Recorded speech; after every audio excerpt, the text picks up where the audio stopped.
14 বছৰে হুইল চেয়াৰত এজন প্ৰাক্তন ছাত্ৰ নেতা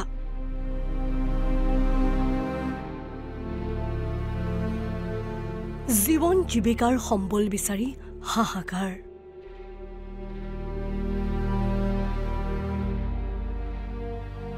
জৰাজীৰ্ণ পজাত মৰাণ ছাত্ৰ সন্থাৰ প্ৰাক্তন নেতা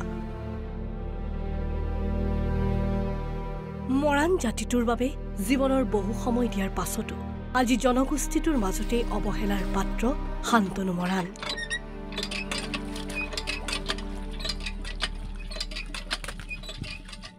বৰ্তমান এটা ভগা জৰাজীৰ্ণ পজাত পংগুত্তৰ দিন অতিবাহিত কৰিব লগাত পৰিছে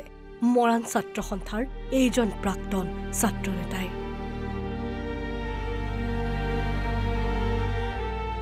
এসময়ত সদৌ মৰাণ ছাত্ৰ সন্থাৰ মাকুম আঞ্চলিক সমিতিৰ 3টা কাৰ্যকালৰ সদস্য সাংস্কৃতিক আৰু বিত্ত বিভাগৰ দায়িত্বত আছিল শান্তনু মৰাণ কিন্তু এতিয়া বিছনাতেই জীৱন এইগৰাকী মৰাণ যুৱকৰ এইগৰাকী মৰাণ যুৱকক মৰাণ স্বায়ত্তশাসিত পৰিষদেও কৰিলে প্ৰবঞ্চনা মৰাণ স্বায়ত্তশাসিত পৰিষদত বিষয়বাব দিব বুলিও নিদিলে শান্তনু মৰাণক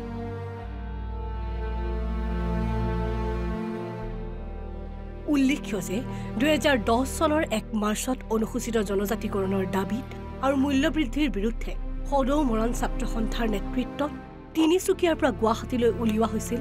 বাইক ৰেলী 2 মাৰ্চৰ দিনা উভতি আহোঁতে গুৱাহাটীৰ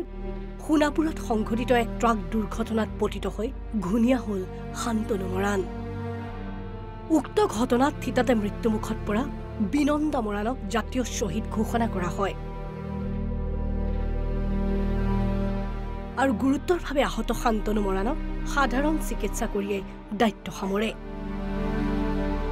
ফলত তেতিয়াৰে পৰা এইদৰে ঘৰতে জীৱন নিৰ্বাহ কৰি আহিছে এইগৰাকী প্ৰাক্তন ছাত্ৰ নেতাই ডিগবৈৰ পৰা খৰ্গেশ্বৰ বৰুৱাৰ report NB news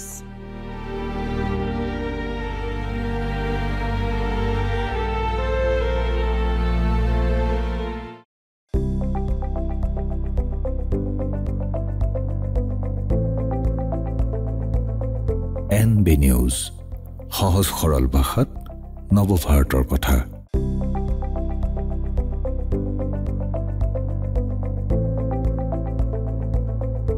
NB news